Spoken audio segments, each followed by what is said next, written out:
प्रिय विद्यार्थियों, बीए पाठ द्वितीय इतिहास विषय के विद्यार्थियों हेतु आज का हमारा अध्ययन बिंदु है गियासुद्दीन तुगलक के द्वारा किए गए आर्थिक सुधार। तुगलक सुल्तानों के आर्थिक सुधारों के बारे में जो प्रमुख स्रोत हैं वो हैं जियाउद्दीन बर्नी की कृति तारीख़ फ़िरोज़शाही और शमसेर राज अफ़ीफ़ की कृति तारीख़ फ़िरोज़शाही।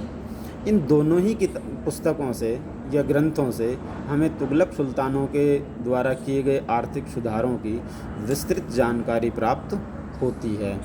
तो आज की वीडियो में हम जो विषय ले रहे हैं वो है गियासुद्दीन तुगलक के द्वारा किए गए आर्थिक सुधार।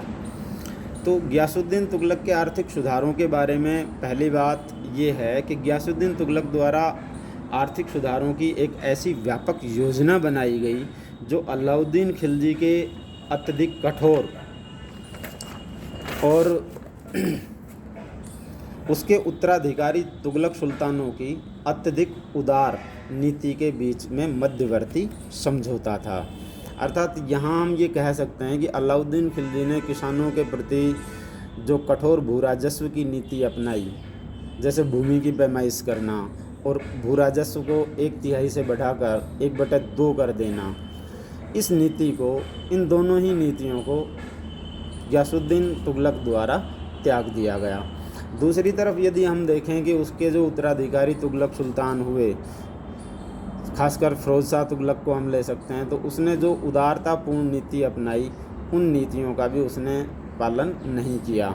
यदि गियासुद्दीन तुगलक की नीति को हम देखें तो इन दोनों ही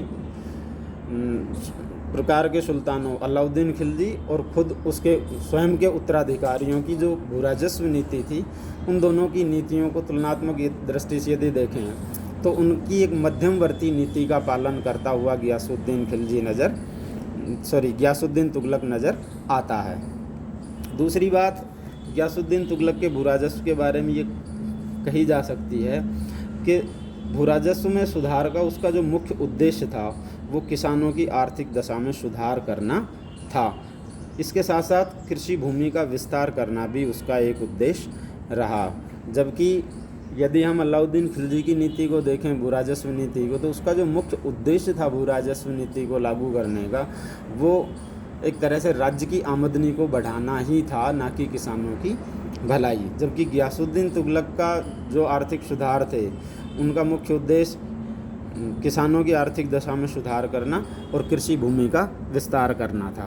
गियासुद्दीन तुगलक ने सर्वप्रथम भूमि कर की दर जो थी 1/2 से घटाकर पुनः 1/3 कर दी। दूसरा, गियासुद्दीन तुगलक ने अपने खुद मुकदम और चौधरियों की जो कृषि भूमि और चारागाह थे उन्हें दोबारा से कर से मुक्त कर दिया।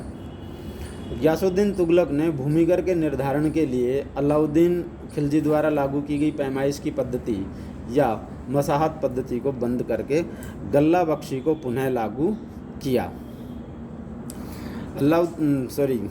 गियासुद्दीन तुगलक ने ये आदेश जारी किया कि राजस्व अधिकारियों द्वारा किसानों के साथ उदार व्यवहार किया जाए और भूमिकर वसूली में इतनी सख्ती न बरती जाए कि किसान कृषि कार्य करना बंद कर दें, और न ही इतनी उदारता बरती जाए कि किसान विद्रोह कर दें।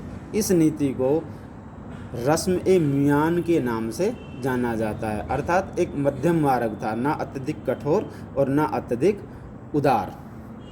इस प्रकार गियासुद्दीन तुगलक के उपयुक्त जो भू राजस्व सुधार थे उसके फलस्वरूप किसानों की आर्थिक दशा में निश्चित रूप से काफ़ी सुधार हुआ। अर्थात गियासुद्दीन तुगलक की भू राजस्व नीतियाँ सफल रही। धन्यवाद।